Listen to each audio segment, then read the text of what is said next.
This is class number 10, which discusses an extremely important part of our lives, especially for our younger students. This is something that will come your way, probably from the most important choice that you'll make in your life. It's about relationships.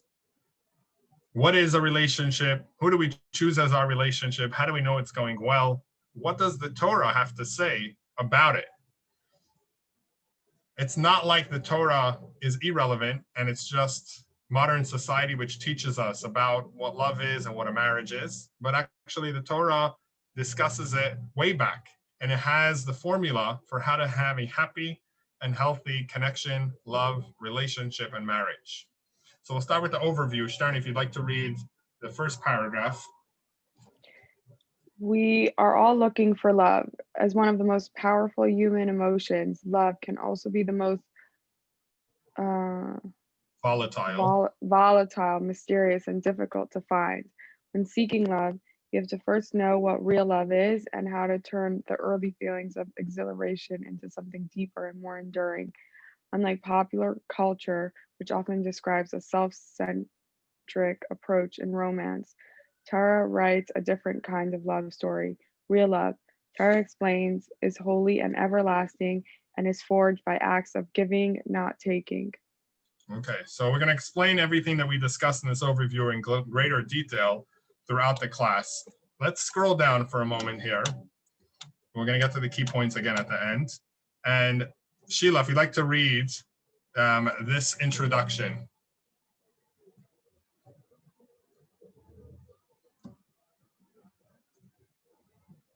Oh, Sheila, I think. Oh, now it's better? Yeah, your camera's upside down. I know, I see that. How do I fix it? It's a good question. Yeah, that I don't know. But I mean, my computer is not upside down. Yeah, sometimes I don't know. It's interesting, but I guess you could leave off this screen if you want, or leave it upside down. So you can take it off. How do I get it off? Let me see here. Oh, there we go. I took it off. Okay. Good, perfect. Okay. Introduction. Okay. Love inhabits a great portion of our lives. It is the inspirational force that shapes some of the greatest songs, books, and movies. Even stories not about love always seem to come back to it somehow. You'd think that in a world where love is in the air, we'd have some of the best relationships of our lives. Yet in the United States, 45% of all marriages end in divorce. It would seem this fiery love that sparks so many relationships dims over time and even extinguishes as the couple grows apart. If love is strong and unconditional, why do fights break up and divorces happen? Why isn't love enough to hold them together? Yeah, so it's a great question, because love is from the most powerful forces and hatred is also from the most powerful forces. And the irony of life is the people that you love most are sometimes the people you end up hating the most. And you ask yourself, where's the logic? If I was so strong attached to them, how did I end up so against them? There's so many millions and billions of people out there that I neither hate nor love, but all of a sudden the people that I love the most is the ones that I could somehow hate the most. So was the love fake? Is the hatred fake? Or is there something that I'm doing wrong that causes me to be so extreme in one degree and then so extreme in the other? The question, Elia, if I were to offer you a business deal and I said, there's a 50% chance we'll make money, 50% chance we'll end up in a dispute in court, fighting and hating each other forever, do you think you would go into the business deal? No. Right. Most people want like a 90-something% chance that it'll work out. If I told you, go into a car, we're going to go on a trip, 50% chance we'll get into an accident, 50% chance we won't. Do you think you would get into that car? No. Right. Most people wouldn't. And yet with marriage, if we know the statistics that 50% of the people fail, and yet everyone is not just like forced to get married. People are so excited to get married. They're so happy about it when they find the right one. They're making a beautiful wedding and they're showing pictures and they're talking about it and it becomes their whole life. And you ask yourself, would you be that excited if you're going off a cliff and 50% chance your parachute will open, 50% chance it won't? You would be freaked out. Why are we so driven, so excited, so looking for it all over the place? And we're all convinced that we're going to be the one that's going to be different.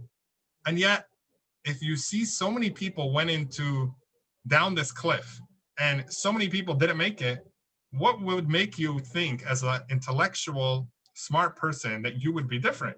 You would say, of course, I'm going to be probably like a big chance, like half of the people. And yet we're all convinced that our relationship is different because love has such a strong force that blinds the person from seeing things any different than the way he perceives it. When we have the love, it's like nothing else exists. We shut down all our intellectual side of what we would do in a regular case. If we saw someone else going through this, we would say, I don't understand what they're going for. I know of a case where someone is dating someone more than 20 years their senior, and other people are saying, I don't understand what's going on. Like, what are they thinking? And I believe if someone were to ask this person that's dating someone 20 years their senior, would you advise that to someone else if they weren't involved in this situation? Of course, they would say, I don't think it makes sense. But when they're in the situation, it's understandable that you get blindsided, which means you start seeing things differently and your mind starts justifying certain things when there's love. So love can be extremely powerful.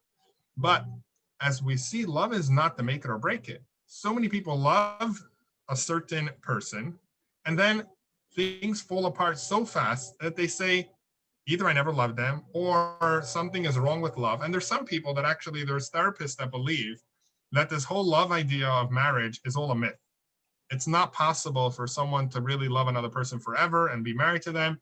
They say it's normal for someone to get married 5 years later, get divorced and find someone else, because the nature of love is only something new and exciting. As soon as it becomes old and stale, there's no chance for it to continue surviving. And therefore, they say don't even have the expectation of being married forever. Don't get yourself too involved and then have your heart broken. Know from the beginning that you're going into a 5-year commitment, and then you'll have a lot of an easier life. That is what some therapists say. The Torah has a very different view on it. Let's read over here the next page. We'll ask a few questions. We'll start with Shtarni. What are the 2 most important decisions that you will make in your life? Well, I guess 1, the person I'm gonna marry, and 2, where I'm gonna live. Okay, very good.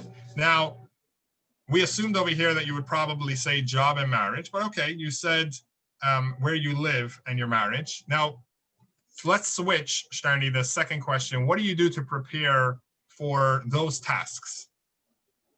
Meaning, for the place where you want to live, you'll make research, you'll find out, you'll look into it, and now if it doesn't work out, you pick yourself up and you go to another place, you move.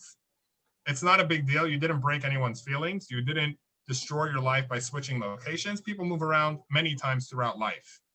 If it were someone's job that was really important for them, they make a lot of research before they get a job. Number 1, we work for it beforehand by going to high school. We have SATs, we go to college, internship, career guidance. We have many steps that we'll do to make research before to qualify ourselves for the task that we want to do. Now the question is, what do you do to prepare for finding your spouse? Finding your spouse is not like finding a house where I can make research. If it doesn't work out, I go somewhere else. We all know that a lot more is involved with a relationship. But what are you doing to prepare for finding your spouse? Not in the sense of where are you looking, but what are you doing to make sure that your relationship will be different than everyone else's relationship, in the sense that it will last, it will be a loving kind of relationship. We all know what we don't want, but what are we doing to make sure that what we want will actually happen? You're asking, Yeah, like, if this is okay. just share, if you just share something that you think is important. It's not, there's no I right or wrong. think like constantly working on yourself is one way where you can prepare to just be more mature and Yep. No, that's good. yeah. That's true. That's very good. Just like you want to work on your job, you want to work on your resume, you want to work on your college. Working on oneself, I think, is beautiful the way you said it. A lot of people believe marriage is just about finding the right person. If you would just find the person that's so nice and kind and does everything great, you would have a great marriage. Rarely do people understand it as responsibility that you have to do something. I think it's great that you understand that marriage, preparation for marriage, means working on ourselves, not working on finding the one person. It's about working on ourselves, that we can be someone that will be able to adapt and learn how to live with other people, because there is no one person in the world that you can find that you'll be married to him and everything will be amazing without you working on yourself. Because we're all flawed. We all have problems. We might not know it until we get married. So it's not about who you marry, it's about what you do in your relationship to make it a good relationship. In other words, people put so much time on preparation for the wedding, on worrying about the flowers and the color of the gown and what type of tablecloths will there be. Will the napkins match the plates or will they match the cups? All these details are beautiful, but it only lasts for one day. We put so little into working on how will I respond when my spouse ignores my requests? How will I deal with my frustration when I feel overwhelmed in my tasks of taking care of the house? What do I do if I felt ignored or disrespected? What will I do if I feel like we're struggling financially? We don't spend time preparing tick for tat what exactly is going to happen in my relationship, but we prepare on all the external things, and therefore the results are in what we work. The weddings always look beautiful. Everybody's wedding looks amazing, but not everybody's marriages look amazing because not everybody works on their marriage. Everybody works on the prep, but not everybody works on themselves to say, how will I handle living with someone like I never lived before? We all look at ourselves like amazing people, easy to get along with. I'm comfortable. I'm a good guy. Everybody enjoys my company. But then when we get married, all of a sudden someone busts our bubble and makes us be aware that we're not that perfect and not that great. And sometimes we do things that are inconsiderate. We're a little selfish and we have things that tick us. And that's where the challenge comes of working on a relationship. Let's continue with the class. There's more to discuss on this. And Layla, if you'd like to share with us question number 4, what is the most important factor in a good marriage? There's no right or wrong. Share with us your thoughts. I think compromise is important. Loyalty. Pretty similar values. Yeah. Beautiful, beautiful. Those are 3 great points. All true. Thank you. Okay, so we're going on. Let's move on to our slide over here.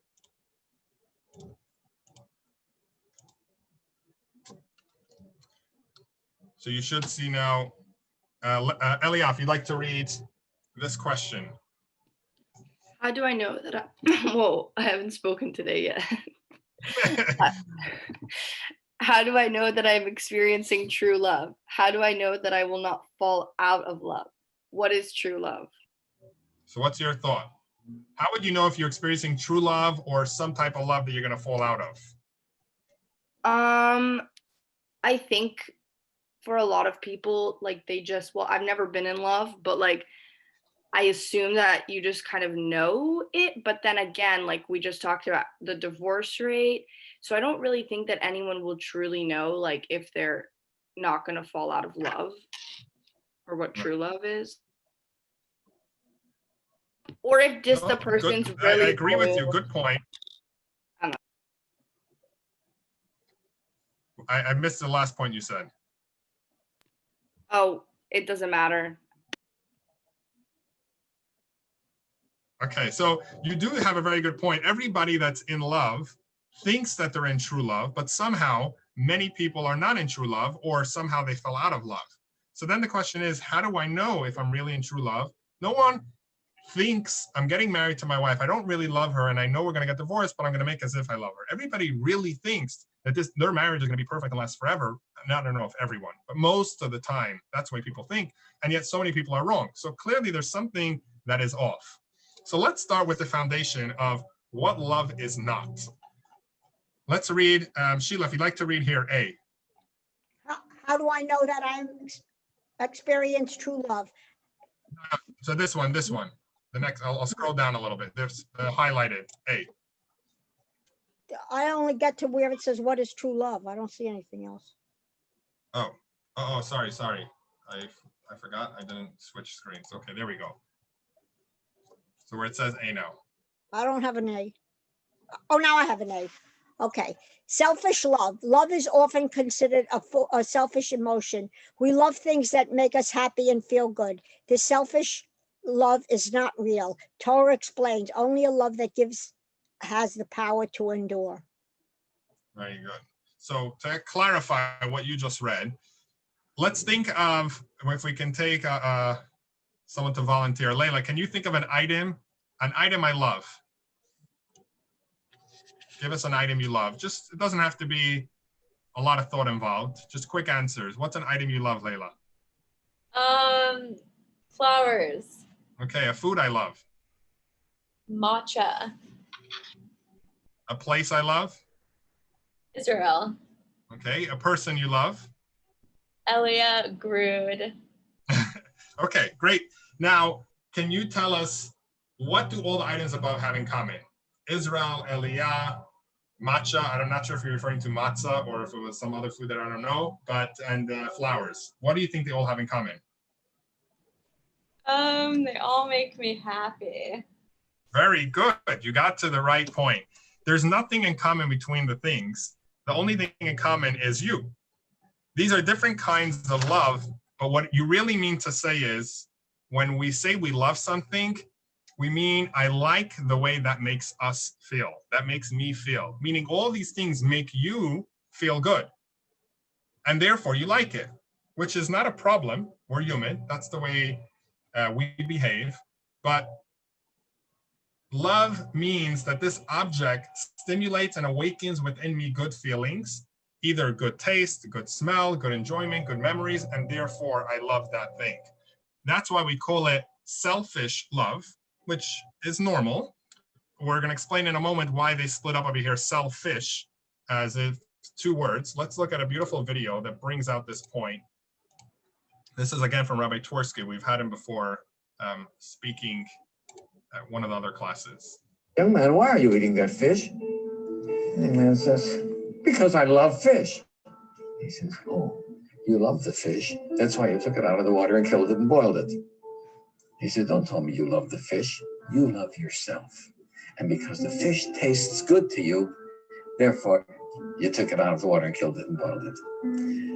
So much of what is love, right, is fish love, right? And so, young couple falls in love. Young man and young woman fall in love. What does that mean? That means that he saw in this woman someone who he felt could provide him with all his physical and emotional needs. And she saw in this man somebody she feels that she can write. That was love, right? But each one is looking out for their own needs. It's not love for the other. The other person becomes a vehicle for my gratification. Too much of what is called love is fish love. Right? An external love is not on what I'm going to get, but what I'm going to give. We had an ethicist, Rabbi Dessler, who said, the people make a serious mistake in thinking that you give to those whom you love. And the real answer is, you love those to whom you give. And his point is, if I give something to you, I've invested myself in you, right? And since self-love is a given, everybody loves themselves. Now that part of me has become in you, right? There's part of me in you that I love.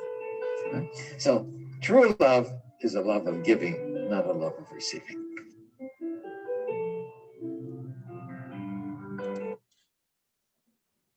So to make sure we understood, a guy comes into the restaurant and he says he loves fish. If you love fish, you would buy them from the market and bring them back to the water and put them back in the ocean and let them live a happy life.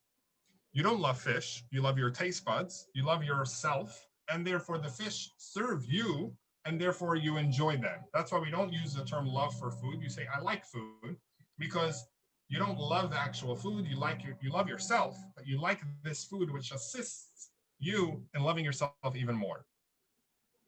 Now we can understand why many relationships end up the way the fish ends up, because the relationship never started where I was looking for the better for you and you were looking for the better for me. we were each looking to see who's going to eat up the other one first, who's going to be more enjoying themselves. And there's a time when there's not too much food left, and the only thing left is for one of us to eat up the other, and that's where the relationship ends up. Now, let's use a case study, but the Torah describes to us a perfect scenario of such love. And this is a story that's written in the book of Samuel. It describes King David's son. Now, could you imagine King David, the king of the Jewish people, a very famous figure, had a child that was unfortunately a rapist. Not only was he a rapist, but there were a half brother and sister. We have here, we'll discuss a story of Tamar and Amnon. Amnon was a half brother. They shared the same father, but not the same mother, with a girl named Tamar.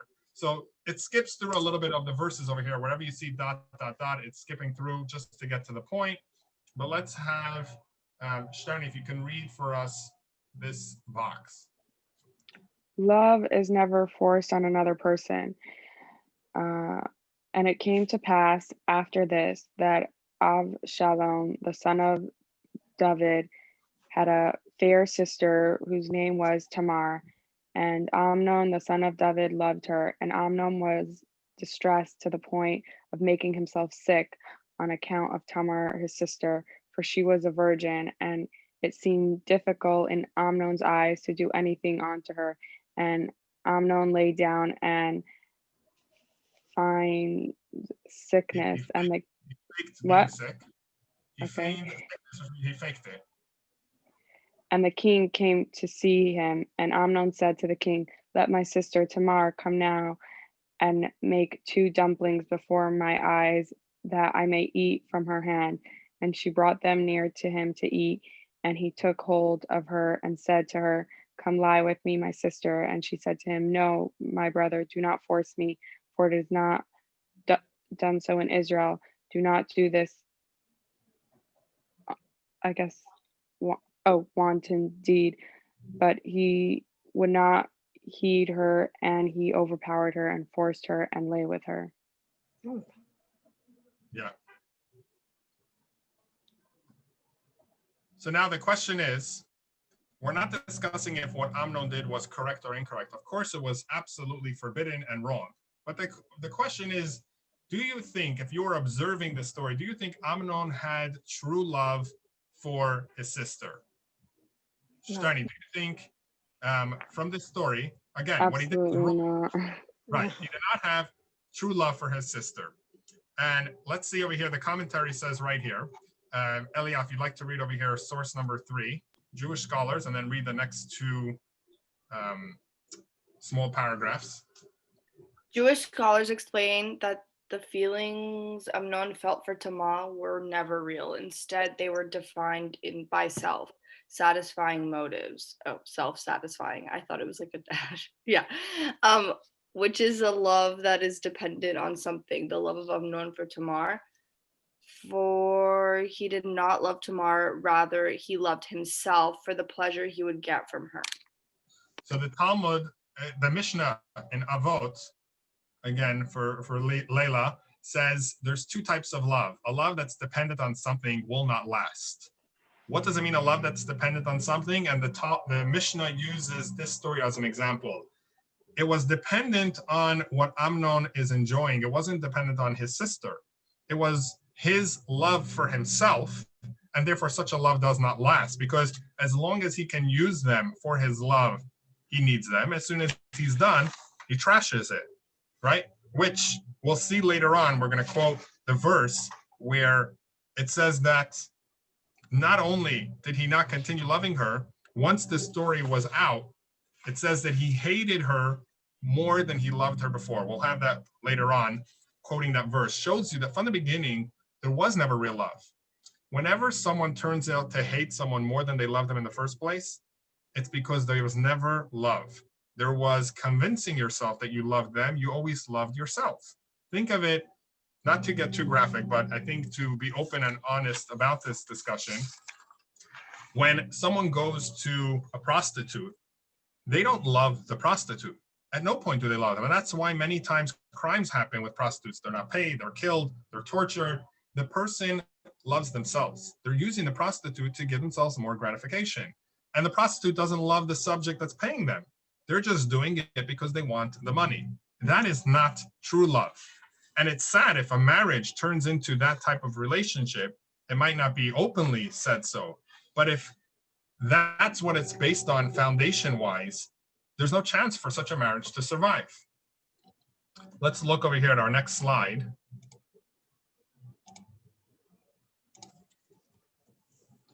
Young man, why are you eating?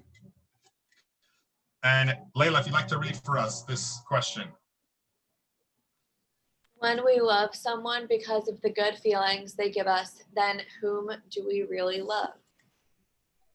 And the answer, of course, is that we're loving ourselves. We're essentially using the other person, and the other person is an object for us to achieve our own pleasure. This is why the Torah gives us so many rules, even regarding one's own spouse. You would think, oh, I'm married, I can do whatever I want. The Torah has laws upon laws what a man is allowed to do even with his spouse, because she has rights and she has desires that are required to be fulfilled even if you're married to her. At no point does it not become rape if it's your wife. Even if she's your wife, it's still a problem for someone to behave inappropriately. So let's look over here at our next quotation, source number 4.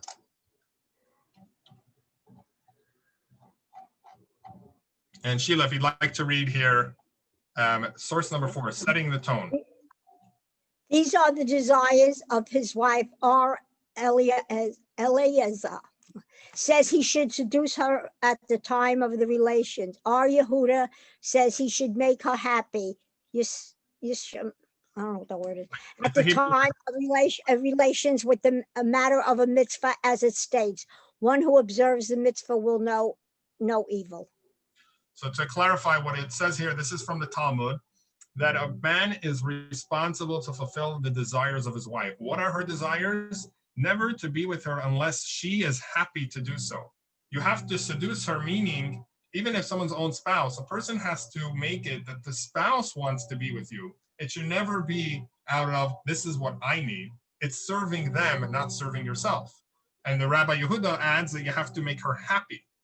It's supposed to be your responsibility as a husband is to make your spouse happy. It's never that they're there as your object, but rather you're there to make sure they have what they need, which is to be happy. Continuing with source number 5, again, this is from the Code of Jewish Law. Layla, if you'd like to read it. A husband may not be physically intimate with his wife unless she consents. He is forbidden to have physical intimacy with his wife if he hates her, or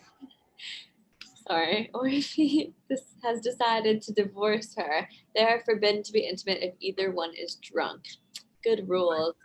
Yes. So it says here, number 1, you have to have consent, but more important also, he says, if you don't like her, let's say you're angry at them, do not be together because you're doing the wrong thing. You're using them instead of connecting with them. Not only that, if one decides to divorce his wife, he didn't speak to any lawyer, he didn't speak to a rabbi, he didn't draft any documents, he just decided in his mind he wants to divorce her, you're not allowed to be with your spouse because you're not doing what marriage is. You're being selfish and you don't have a right to use someone for your selfish needs. You have to stop and say, if I'm not really wanting to connect with her, even though she doesn't know it, I am forbidden from being together with her. So it's switching the tone of what marriage is. It's not, I give you pleasure and on condition that you give me pleasure and we're both giving each other pleasure and we have a good business deal. That is doomed to fail. That is the fox and the sheep trying to decide who's going to eat who for lunch. It's going to end in disaster. Someone's going to be more hungry than the other one and someone's going to overpower. It's about being there to serve the other person. Let's scroll down over here and read true love. Eliaf, you'd like to read B. Love is a gift, literally. To experience the depth of true love, Torah teaches you cannot be seeking to take or gain from another person. Rather, you have to first give of yourself. So I think this is a great fundamental point to understand. Love is not this person is a connection with me and therefore we love each other and we're always going to love each other. This person I don't connect with and we're never going to love each other. That is a misconception. And therefore, love is a great tool that allows, when you have the right person, to connect on a greater level. Love is great to add to it, but to base something on love is to base it on the wrong foundation, because you're imagining that we're going to sit under the stars. We're all of a sudden going to be overcome with this compassion, with this drive that we'll want to be together forever, and that will solve all of our problems. We'll always be able to click. Such a love is going to come at some point and leave at another point. It's not going to last. Love is about when a person has to give of themselves over to someone else. That is where you start building true love. So love is not something you either have or you don't. Love is something you work on. Just like we said, everything else in life, faith in God, believing in God, trust, all these aspects you have to work on. Love in a marriage, the happiest marriages are the ones that people worked on. You can marry, for so to speak, the wrong person, but live a happy life by working on your relationship and making it work. And you can be miserable by marrying, so to speak, the right person, that everything was perfect, but if you never worked on your relationship, it will end sour. So it's not so much about, do you have it in the beginning, but it's about, do you work on it to make it even better? Not to say that you should marry someone you don't love, but to understand that the love in the beginning is just to get you introduced to this person. And God makes us have love in order that we should be excited to make a development, to grow a great building upon this foundation, but not to leave it at what it is. If you leave it at the love you had in the beginning, it won't last. Again, don't marry someone you don't love, but understand that the love is not to make it or break it. The love is just there to get your foot in the door. Now comes the hard work. Now comes the giving, putting yourself aside for someone else. And since we have also people that here understand the Hebrew language, let's read, Layla, if you'd like to read number 6. It's a numbers game.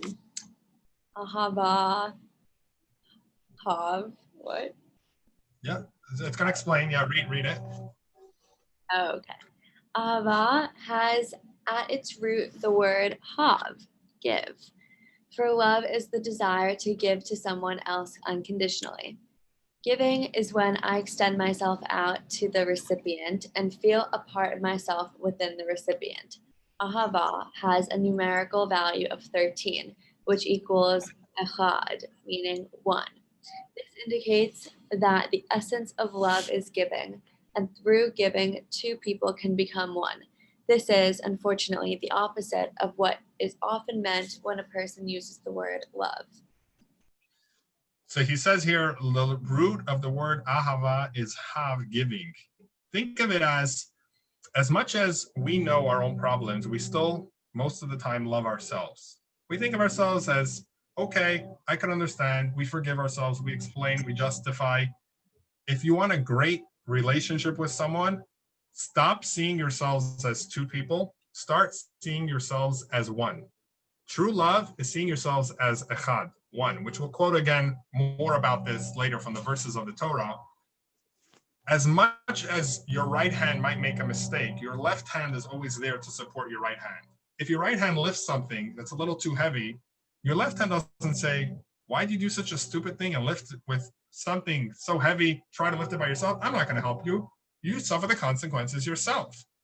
That would be foolish, because whatever your right hand is suffering, your left hand is bound to come with it sooner or later. Coming down to the floor, going to the hospital, all the issues are connected. When we see our spouse as one with us, we're on the same team. Their success, their happiness is my success, my happiness. That allows us to live a happy, connected, and loving life, because it's about loving the other, not loving exclusively ourselves. In other words, do you marry the person you love, or do you love the person you marry? If you marry the person you love, that means it's all about love. It's about what I care for, fish love, and therefore I married you because I love you. And as soon as I don't love you, which is bound to happen, I'll marry someone else. We'll move on to the next candidate. I keep changing my menu, I keep changing my clothing, and I keep changing my spouse. But if I love the person I married, means I care primarily about marriage. I care about a connection, about a union, about being one with someone and being there to work on myself for the sake of marriage. I believe in the sanctity of marriage. And if I need love in order to make my marriage better, I'll add love, no problem. But my focus is the marriage. My focus is not my love. That is shifting the approach of what I'm looking for. I don't wake up every day and say, what did my spouse do for me? But I say, what can I do for my other half in order to build our connection? We live so many years apart. There takes a lot of work for us to become more united. That way we can shift the focus of saying we're as connected as can be to realize naturally we're disconnected. We lived many years together as separate. If we want to live together, I have to keep adding and adding more and more in order to build a strong connection, to allow ourselves to continue surviving throughout many hard times that we're going to go through together. If I don't work on strengthening our connection as a team, I just work on satisfying my own gratification, my own desires, we're bound to separate. Let's read the next one. Sheila, if you'd like to read source number 7, where you give, love follows. We usually think it is love which causes giving because we observe that a person showers gifts and favors on the one he loves. But there is another side to the argument. Giving may bring about love for the same reason that a person loves what he himself has created or nurtured. He recognizes in part of himself. Whether it is a child he has brought into the world, an animal he has reared, a plant he has tended, or even a thing he has made or a house he has built. A person is bound in love to the work of his hands, for in it he finds himself. Yeah. So by giving to someone else, I am now investing myself in them. I want them to succeed because they are a part of me. I don't look at it as competition. I look at it as we're the same team. We're 2 fire trucks trying to put out a fire. Their success is my success. It's not a competition anymore. Who's going to get it? If they get it, I got it. Look at these. Let's pull it up on our slide. It'll be a clearer picture. And Elia, can you read the question and tell us what's the difference?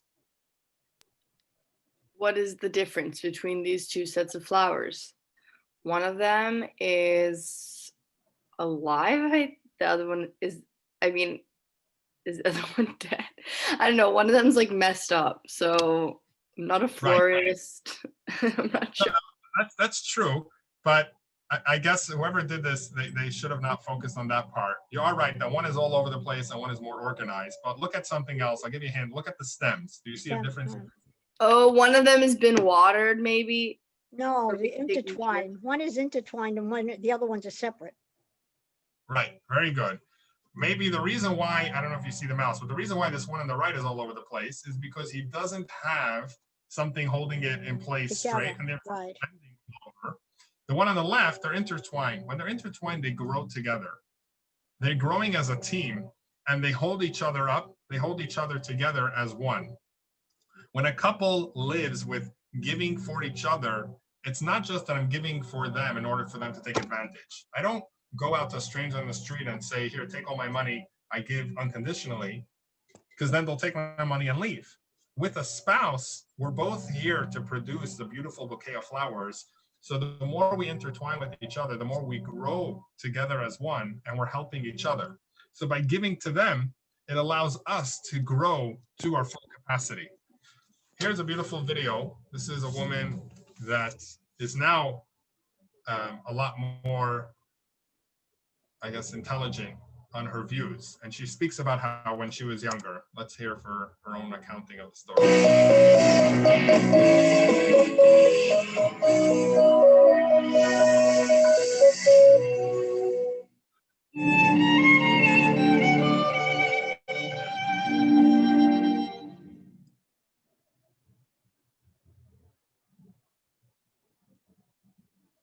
Mrs. Chana Sharfstein recalls one of her first private audiences with the Rebbe as a young woman in her early 20s.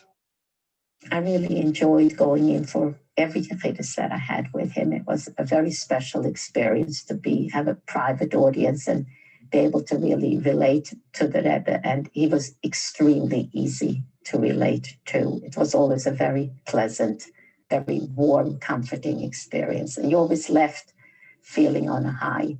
Well, one of the times that I came in, maybe it was the second or third time, I really don't remember, the Rebbe started asking me about shidduchim, and I was dating. So I just answered, yes, I've been meeting people. And then he asked me about a specific bocher, and I had met that bocher, and I'm thinking to myself, oh, that's interesting that he should ask about somebody that I had met. And I said, yes, I met him.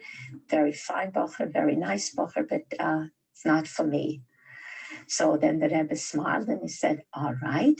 And then he asked about a second bocher, and I had seen that one also. And I'm thinking to myself, what's interesting that he should think of two people that I had gone out with. And again, it's the same thing. Yes, he's very, very nice, but he's not really for me. And maybe he asked why, and maybe I did ask whatever my reasons were. Then he went on to third and fourth and fifth, and I became really uncomfortable. And then how did the Rebbe know to choose all the names of Bahrain that I had met? It wasn't that he was saying, did you ever think of this Bacher, or is there anyone you've ever heard of?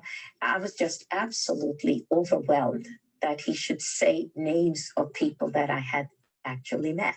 I had no idea that every Bacher, before they went out with a girl, would write into the Rebbe to ask, should I go out with this girl? Is that suitable? And so the Rebbe knew about it. But if to think of that, he was a very busy man. He was a world leader at the time, to keep track of which person had been dating who. It's kind of mind-boggling. It's really mind-boggling. Well, after he had gone through the list that I had, and it was inconclusive, of course, then he gave me this beautiful explanation of love that I've been sharing with people ever since. It was never written down, of course, because they never told it to me in person. He recalled what I had said in my previous affairs that I liked to read. I was an avid reader, and I just enjoyed reading all the time. And so the Rebbe said to me, I know you like to read. I said, oh, yes, I do. He said, and what kind of books do you prefer reading? I said, oh, I'd love to read novels.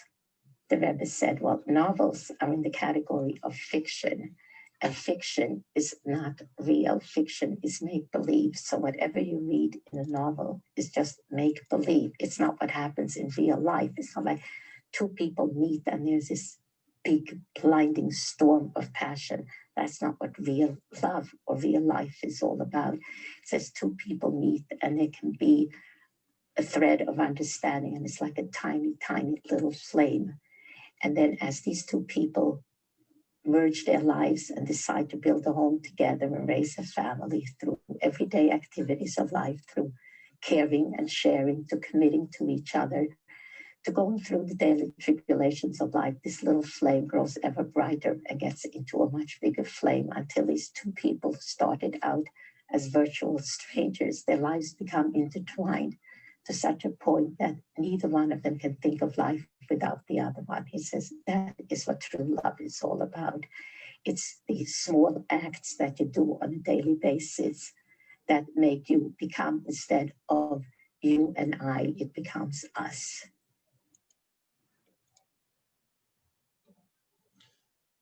It's a beautiful story, the way she said it. And as I put it other times, Hollywood movies have this great picture that they give us about love, but it's only good to last as long as a movie. Maybe for 90 minutes, such a love can last. If you're planning a living life for 90 minutes, it's great. But if you're looking for a life of 90 years, Hollywood is not the place to get ideas of what type of love you're going to find. And as we see, if we can, Sheila, if you'd like to read this quote. I can't read the whole thing. The pictures are there. True love is cut off. Okay, so we'll get back. Layla, if you'd like to read it. True love is not the cause for giving, but the result of it. And like we said, you don't give to the person you love. You could also, but better is that you love the person that you give to. If you want to love someone, if you know that you already loved them in the past and you want to strengthen your love with them, keep giving. And the more you give, the more you'll build that connection because you're investing yourself in them. Sheila, what's the equivalent, the Jewish holiday of Purim? What's the equivalent in the non-Jewish world? Of Purim? When we get dressed up we go around with treats, what would you say is the equivalent in the American society? Going around with treats, Halloween. I mean, that's when you get dressed up. I don't know, Yeah, but that's All very Saints. That's an All Saints Day. That's what I mean. But I don't know that it's the equivalent of like Purim, because one was like Esther was one was Esther being good, and the other is like actually the Christians don't even like Halloween. Right. No. So I didn't mean the equivalent in the sense of they both have the same message. I just meant we have the version of getting dressed up and about treats, but there's a big difference between Purim and Halloween. Purim, the children go and give treats, give gifts of food. Halloween is about knocking on someone's door and threatening that if they don't give you a treat, if they don't have the ability to take a treat, they're going to trick you. So you have to ask yourself, what's the difference in the message that's being given over to the children by Halloween versus Purim? A holiday of celebrating by giving versus a holiday celebrating of taking changes a lot in the person's outlook on when will I be happy, the more I take or the more I give.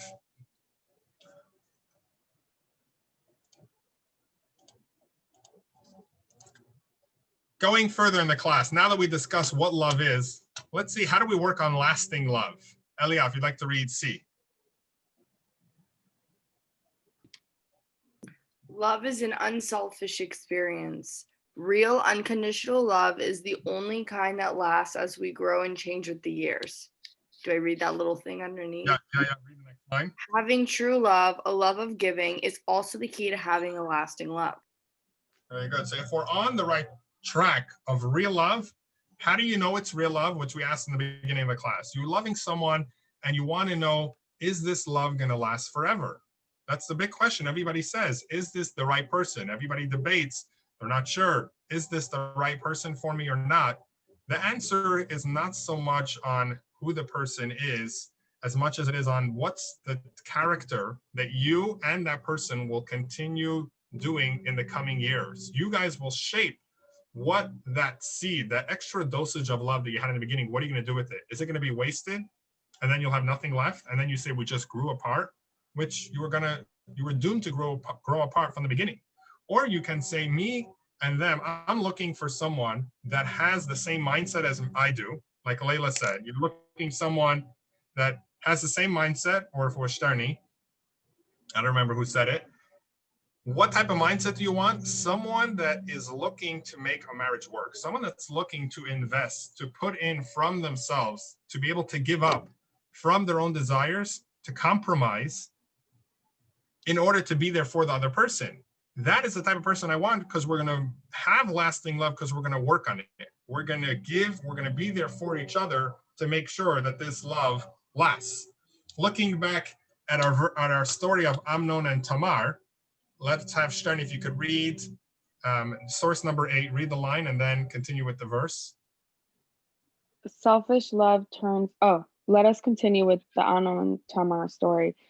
Selfish love turns to hatred, and Amnon hated her with very great hatred, for greater was the hatred with which he hated her than the love with which he had loved her. Very good. Why did he end up hating her more than he loved? Not just more than he loved her. He means to say, if let's say you were to measure on the scale of love, he loved her 100% love, he hated her 110% of hatred. More than he loved did he end up hating her, because it was never about her. It was always about him. And therefore, when it didn't work for him to have her anymore, she didn't agree. That's when that hatred came out.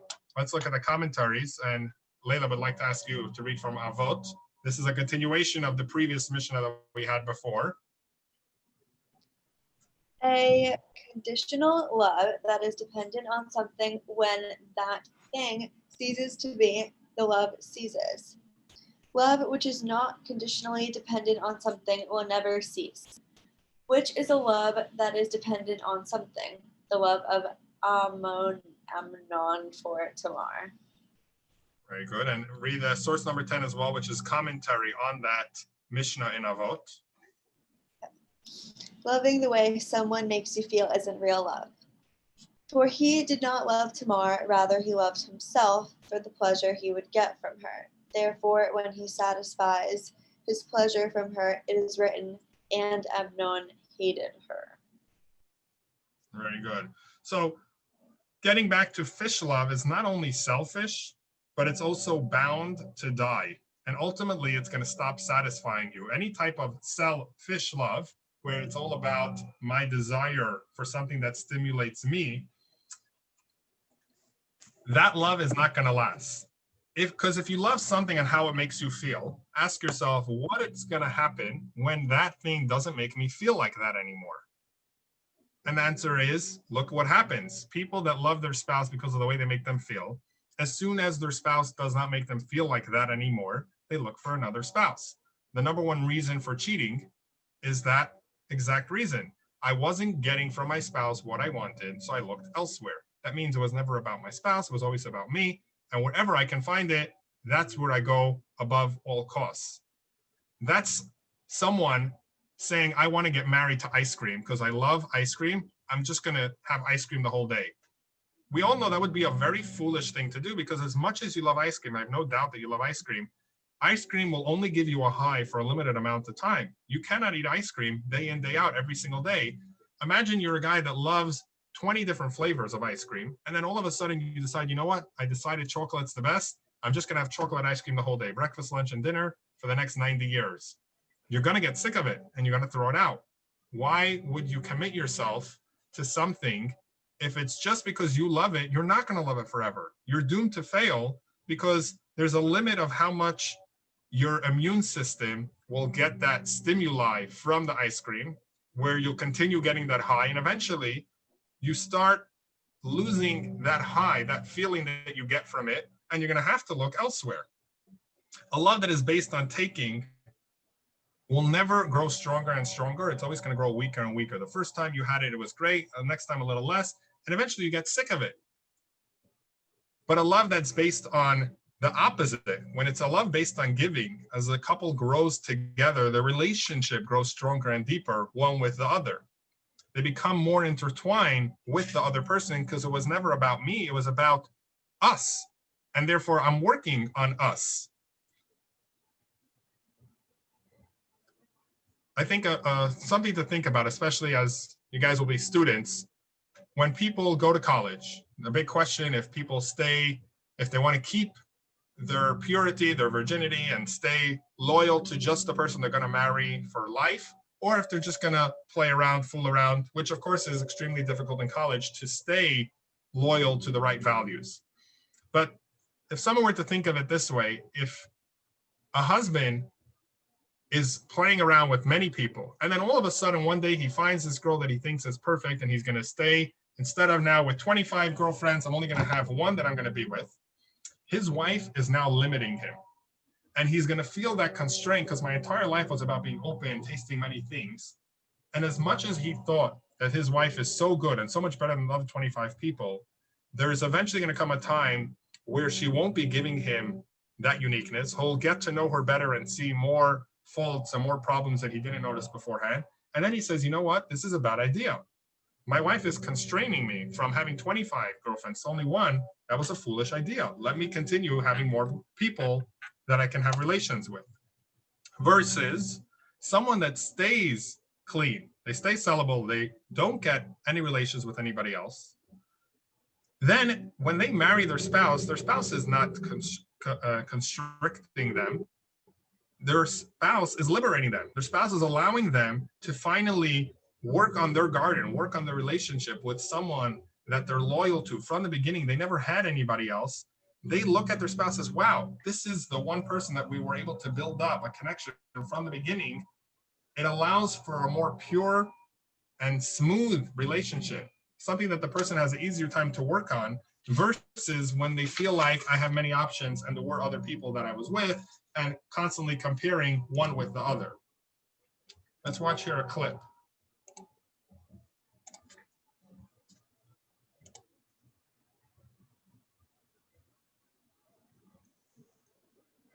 Love is to give. And the tragedy in our world today is that instead of love meaning to give, love in our society means to get. What is he doing for me? What is she doing for me? And if you say to a person, would you mind helping me with the dishes? I helped you yesterday. This for that.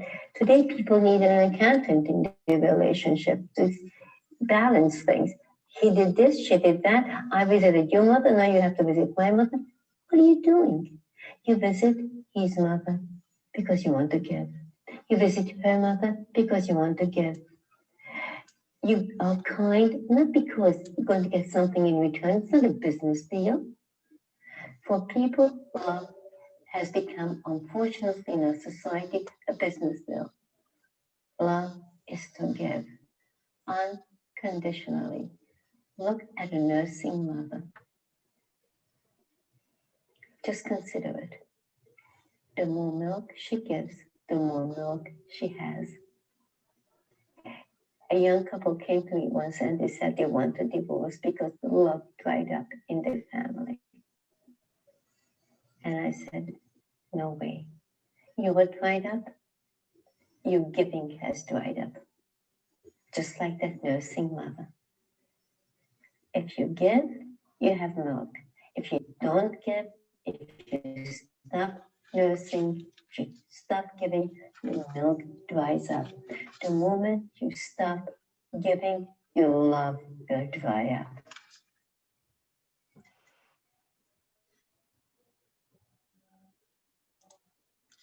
Okay, so moving back to the next point in our class, which is speaking about dynamic love. Stein, if you'd like to read D. Dynamic love. The Torah provides a simple formula for cultivating momentum in love. The biblical laws of Nida establish regular periods of tension, which increase one's desire for the other while forging the unity of a holy God-given mitzvah. Very good. So the Torah understands that just someone being together with the same person will also get stale. So the Torah says, like a rubber band, if there's a tension where sometimes it's permitted, sometimes it's not, you could relive that connection that you had with your spouse the first time you met. The Torah knows that we're human, and it says the best way for someone to keep a good relationship is set boundaries where now we're together, now we're not, now we're together, now we're not, which then allows the person to feel that new drive just like they had at the time when they got married to their spouse. They felt like they want to be with them. Once they're with them constantly, it loses that new excitement. So if we could voluntarily bring on that new excitement as if this is a new spouse, that will keep the marriage, the animalistic or human side of it, just as alive. Let's read it from the Talmud. Elia, if you'd like to read here from Nida. This is the Talmud tractate Nida. The source 11, absence makes the heart grow fonder. I really quickly went to get water, but I'm still going to read it. It is taught, wait, okay, got it. Yeah, no worries. It is taught in a, how did you say to pronounce it? Baraita? Baraita. Baraita. Baraita is a teaching, a teaching. Oh, okay, got it. It is taught in a Baraita that Rabbi Meir would say, for what reason does the Torah say that a menstruating woman is prohibited from engaging in intercourse with her husband for 7 days? The Torah says that a menstruating woman shall be ritually impure for 7 days, during which she is prohibited from engaging in intercourse with her husband, so that when she becomes pure again, she will be dear to her husband as at the time when she entered the wedding canopy with him. Yes, so this is the Talmud's giving an explanation for the laws of family purity, or nida, which states that basically half a month during the woman's menstrual cycle and then the following days, at least 7 days, the woman is prohibited from being with her husband, and it gives that new feeling to the relationship. Now, to clarify, this is not to say that this is the only reason for this mitzvah, and if this reason doesn't apply, someone doesn't have to keep the mitzvah. This is an added benefit. The mitzvah we keep because God commanded. And even if it doesn't make sense to us, or even if we believe it doesn't apply, we still keep the mitzvah. Meaning, even if someone's wife wasn't home for 6 months and then she came home, You don't say, well, nida is just to cause this closeness when we're separate. We should voluntarily separate. Since we were either way separated, we don't need to keep nida now for this month. No, we follow the Torah's laws, and there's other reasons as well, which is not for this class. If you read up about mikvah, there's books and books on it, all the reasons given. But one of the added benefits is it causes a dynamic aspect to the relationship where it's fresh. It allows the person to feel like they're constantly getting remarried, constantly having something new. And as we'll see over here in our slide,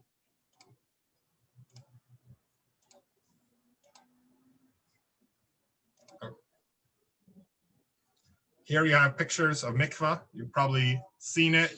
Maybe if you didn't see it in real life, or you could have an image of what it would look like. These are mikvahs in different places. When the woman eventually becomes pure, she has to go to a mikvah to finish off that process. And it's such a sacred mitzvah where the Torah says, Jewish law dictates that even to sell a Torah scroll or to sell a synagogue, if a community does not have a mikvah built, it comes as a priority because it's the foundation of the Jewish family, the foundation of the Jewish home, which is going to be the next generation of those going to synagogue and studying the Torah, is the concept of a mikvah. And therefore, it's so essential to have a mikvah in each community. Question. Sheila, if you'd like to read over here this question on the screen. I don't see any. Oh. How have popular culture and other religions obscured the concept of intimacy? Does it say? It's cut off. Yep. Intimacy. Intimacy. Okay. Yeah. Yeah. How do they change? Yeah.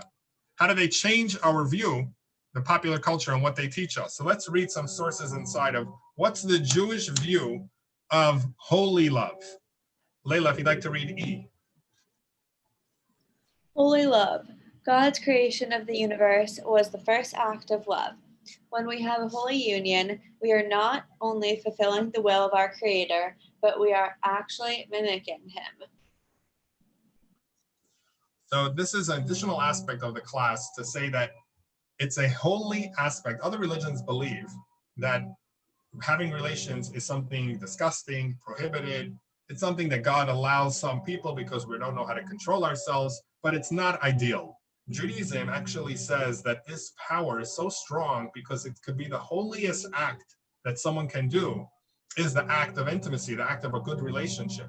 That's where God rests. That's where it's all about. Everything else we do is to build up, to be in a good relationship. So it can be the holiest act. And that's why wherever there's the most holiness, that's where the most negativity tries to grab on and catch from that great power that's there, try to bring it to negativity. So the reason why that's the greatest drive of negativity is the sex industry when it comes to pornography or other areas is because it's so holy. Therefore, there's so much negativity trying to use that great power for bad things. Steini, if you'd like to read here, because intimacy is something that has been taken out of context by Hollywood and shunned by many religions, it is hard for us to comprehend that when performed at the right time with the right intentions and the right people, it is a godly act. Physical intimacy is actually a mitzvah, aside from the mitzvah of having children. It is a godly act even under circumstances when conception is not possible, such as during pregnancy or post-menopause. Which is something that a lot of people don't know. It's not just a commandment of be fruitful and multiply to have children. There's a commandment of being married and having intimate relations when permitted with the right person. Let's read Aliyah, source number 12, book from the verse from Genesis. Therefore, a man shall leave his father and his mother and be united with his wife, and they will become one flesh. So the Torah commands us become one with someone else. It's nothing to do with kids, just even the aspect of being one with someone else. Source 13, Sheila, if you'd like to read. You can read the title and then the verse. Oh, a man may not diminish his wife's physical needs or comfort. Exodus 21:10. He may not diminish her sustenance, clothing, or physical intimacy. Oh, shall I read the next one? Right? So Torah clearly states that the man has a responsibility to provide, just like he has to provide his wife with food, clothing, if she needs, if she cannot provide it for herself. So too physical intimacy is an obligation on the man. It doesn't say the woman is obligated to be available for her husband. It says the husband is responsible to be there for her spouse when the spouse so desires. And the next one, Layla, if you'd like to read 14 and 15. Rabbi Akiva Sorry. said, There we go. These two passages. what? Okay, 14, 15. Yeah, no, you did good. Yeah, start with the title. Start with the title and then read those two short boxes. Okay. God invests his presence in the meritorious relationship, dividing his very name between both man and woman.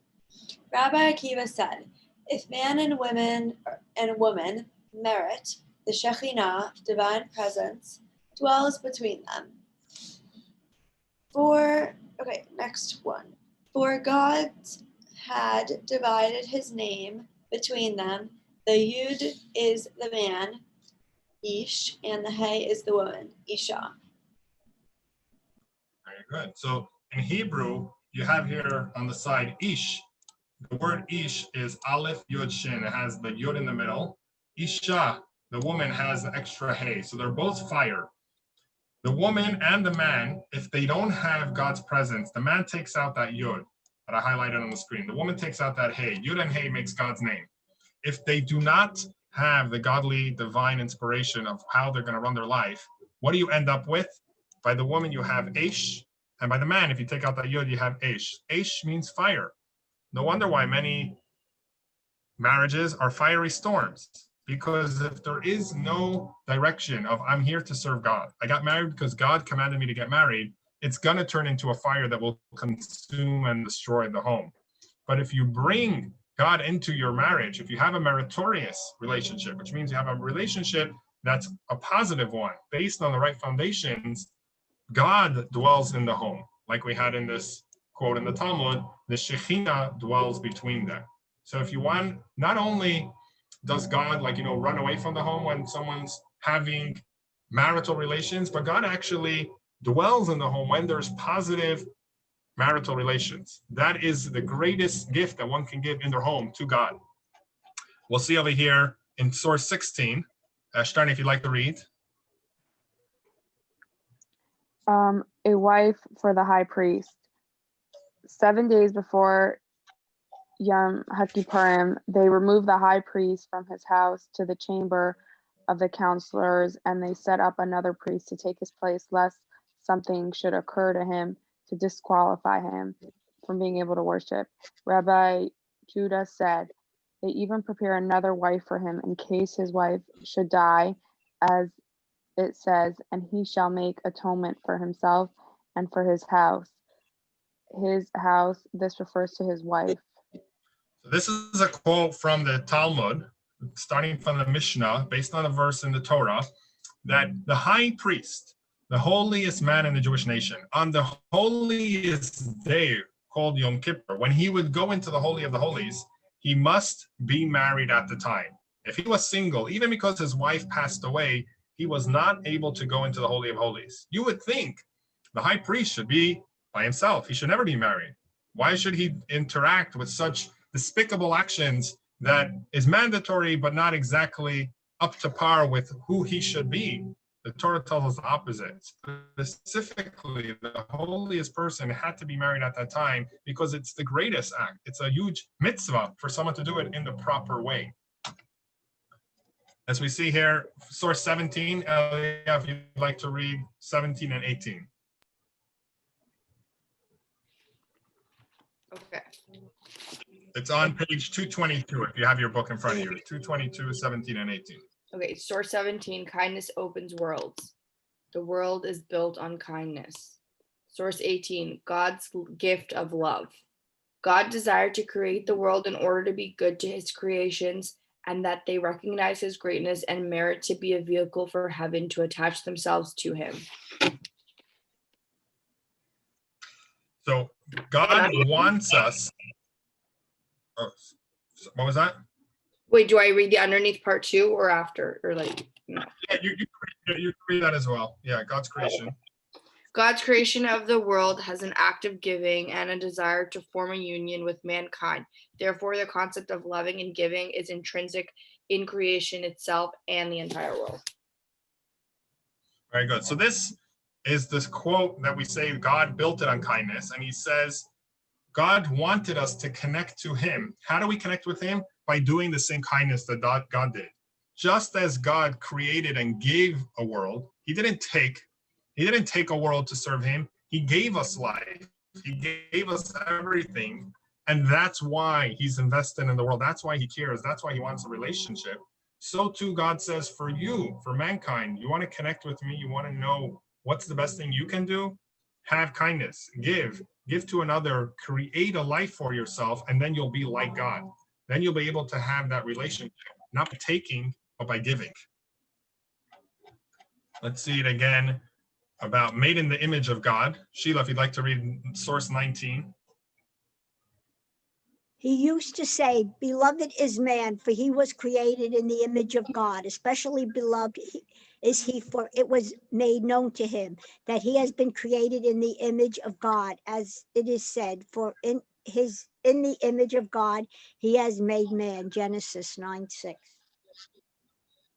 Okay, so read the bottom, which summarizes. Oh, I'm sorry. Why is man beloved? Because God has invested himself in him.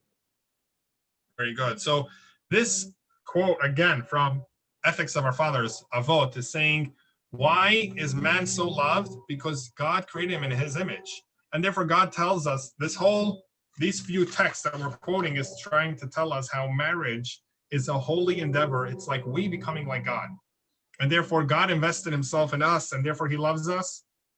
Invest yourself in someone else and you will love them. The more you give to the other person, of course, marriage has to be based on trust. You don't want to give to the wrong person that has the wrong values because they'll abuse you. And that's why you want to make sure that you look for someone, not that will commit for the future, but how did they act in the past? When you're looking into marriage, a very important question is find out how did they act before they met me? And that will tell you 90% of how they will act after they meet you. Of course, when they meet you, they're on their best behavior, but find out what is it that they do with those that they know. Past behavior tells us a lot about what future behavior is going to be. Of course, people can change, but on a general basis, we want to know what is it that this person does in order for me to know if they're the right type of person that I want to give to, and I can trust them, that me giving to them won't allow them to abuse me, but they'll in kind want to give me back in return. Not only this, but we also, Layla, if you'd like to read over here, and conversely, until source 21. And conversely, when we give back to God, we are in turn loving and attaching ourselves to him. In fact, many Jews have the custom to say a short Lashem Yechud prayer before performing various mitzvot. Should I read source 20? Yeah, this box, yeah, read the box. Creating unity. This is for the sake of unifying Kedusha Brichu, as God is above creation, with You could skip the Hebrew word, just do the translation. as God is present in creation, to attach the name K with the name Vav K, with a complete union in the name of all of Israel. So now we can understand better why in certain prayers we say that we're unifying God. What we're saying is just as we as humans, our job is to be unified. Man should leave his father and mother and unite with a spouse and become one. We are acting like God, and we are doing the same thing when we're performing commandments in this world. We're unifying God with this world. We're unifying ourselves with God, and we're unifying ourselves with our spouse. And as we have here, the law of attraction, that the reason for the law of attraction is that we can have some kindness. Let's go through a little quicker here because we're running low on time. The last point is about abused love. Love is extremely powerful, but when we corrupt love, it can go really bad. So the question, going to our slide over here, we'll show a video that explains it a little bit.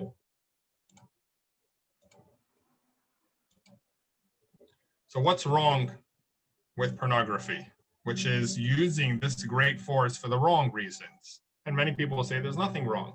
And if you look online, you can hear many addicts that went away from it and they can share their reasons. And of course, you have the simple reason that the Torah prohibits it. So even if you don't understand why, we're not only we're not allowed to look at inappropriate behavior, we're also not even allowed to think about something that's immodest. But here you have, oh, skip that video. Maybe the video's after. Yeah. Okay. So here you have one answer. Again, there's many answers and many reasons, but this is one of the explanations.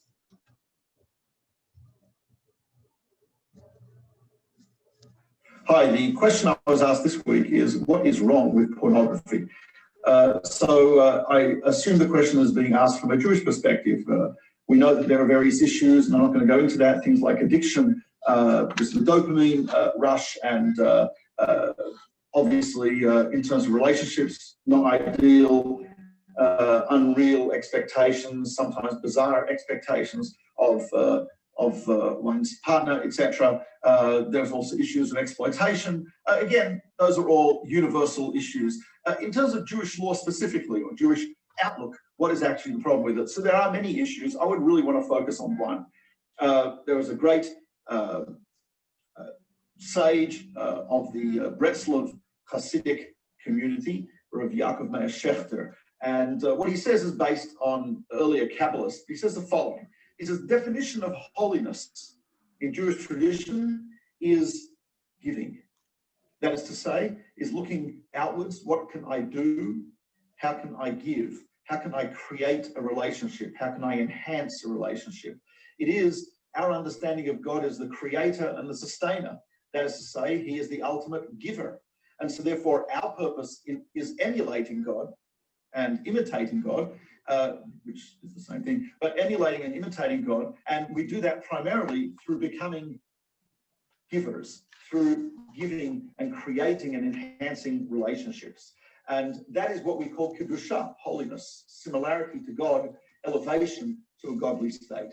What is the definition of tum'ah? Impurity. Impurity is taking. It is a focus on the self. What can I get? What can you do for me? And really, it is the disconnection from others, the disconnection from God, the disconnection from others, the disconnection from reality. And that is what we call tumah, impurity. In fact, in the Hebrew, the word tumah is also related to the word timtum, which means a sealing off or a closing off. So based on Rav Shechter's understanding of this idea of holiness and impurity, certainly, and this is something which is well founded in Jewish tradition, the problem with pornography is precisely that. It is not a case of giving, as in a normal relationship, a sexual relationship with husband and wife in love. It is a matter of giving pleasure. One also receives pleasure, but the primary goal is to give pleasure and to give love and to create a relationship and to enhance a relationship. The Zohar, which is the central mystical text of Judaism, actually says the degree to which the divine presence rests in a home is directly proportional to the degree of happiness, joy, and pleasure that a husband and wife give to each other. It's an amazing statement. And the explanation of that, one explanation of that is that in as much as giving and becoming one and creating relationship and sustaining, etc., brings one closer to God. So therefore, the divine presence in turn rests in that home. And so tumah, which is the exact opposite, impurity, that is what pornography is. It's really about taking, what can I get from this person? What can I get from seeing this, etc., etc. It's really all about, primarily about a focus on self. It's not enhancing a relationship. It's not connecting one to reality. It's connecting one to illusion. It is actually disconnecting a person from the real world, disconnecting a person from real relationships, and disconnecting a person from giving and and to someone else. On the contrary, even if that person is involved in a relationship, it's very possible that pornography will encourage that person only wants to get something from the relationship, to extract something from the relationship. And that's really, I think, at least one aspect, and there are many others, but one aspect of why it is considered prohibited by Jewish law and Jewish ethics is so much against it, is because of this idea. It is the antithesis of kedusha, holiness, which is joining, which is enhancing relationship, creating relationships, giving and unity, and is the essence of tumah, impurity, which is blocking oneself off from relationships, taking and focus on the self. A little bit of an introduction to the subject, but that I think. Okay. So he says, bottom line, it's going to give the person the wrong impressions, even if they're in a relationship, will ruin the type of connection they should be having. And it's taking a holy act and making it dirty. And like we had in this image, what would you define this picture? You had a beautiful sculpture, and then someone goes and just spray paints it and defiles it. They're using inappropriate dirt to cover up on something beautiful. And that is a great act of relationships, unfortunately, can be used for negativity, which destroys not just those that are dealing with it, but if someone is watching it or experiencing it, it gives them the wrong understanding, the wrong appreciation of what it is that a relationship is supposed to be. Let's get to our key points, but momentarily there's just a quick quote here, which I'll just put on the screen. You can look at later, and then we'll get to our review at the end. So this is from the Ramban, where he says that ultimately true love is when a person is there to make sure that the other person is happy, doing things on the one hand in a happy way, and the other hand doing it in an honest way, where we're understanding that we're in the presence of God. Okay, so let's go to our key points at the end. And we'll start again with Elia, if you'd like to read point number 1. We often love something or someone because of the stimulating good feelings they awaken in us. A love that is based on taking will eventually run dry. Okay, what do you have to add on that? Or just explain in your words, what did you just read? I think that the most important thing, and like what I learned from this class, is like one of the most important things in a relationship or in love is giving, and what you can give to that person and how you can grow yourself, rather than what you can get from the person, like how you can become a better person for your like quote unquote other half. So that's kind of what I like got from that. Yeah, beautiful, great job. Okay, Steiny, point number 2. True love is not the cause for giving, but the result of it. So, like you said, that technically speaking, if we married like the right person, but we didn't give, then it would fall apart. But even if we didn't marry like the most ideal person, but we put the effort into it, that will cause the true love to be created. Right, very good. Which I heard a rabbi say when he was married for like 40 something years. He said, when I married my wife, at the time I might have had reasons why I married her, but he said, now I can't think of any of them as to why I married her then. But after 40 years of living together, I can think of hundreds of reasons why I cannot live life without her. So it's not as important so much in the beginning, everything should be perfect, as much as it is how much are we willing to work on making it a perfect relationship. Okay, point number 3, Sheila. The Torah gives us special guidance about having relations, even I can't read it, with a spouse. Does that say with Yep. I can't read it, it's cut off. Yeah, Okay, got it right. with a You got it right. spouse. Okay, so did you learn anything new about the prohibitions of what a man is not allowed to do even with his spouse? Right. Yeah, we mentioned Oh, in it the spells class. everything out. Yeah, Yeah. we mentioned in the Yeah, class, right? you spelled everything out. they're not your object. You have to make sure that they're happy. You're not drunk. You're not planning on divorcing them. You want to be with them. You have to make sure that they're happy. They're consensual. They feel just as interested, as excited, because you're here to serve them, not to serve yourself. Layla, point number 4. The Torah recognizes the importance of a dynamic love and prescribes a brilliant yet simple prescription that helps couples retain their excitement and commitment in their marriage. So, Yeah, do you remember what that was? I mean, not exactly, but I think the Torah is kind of saying like love is an ongoing thing that you keep working on throughout your marriage. But what was it specifically?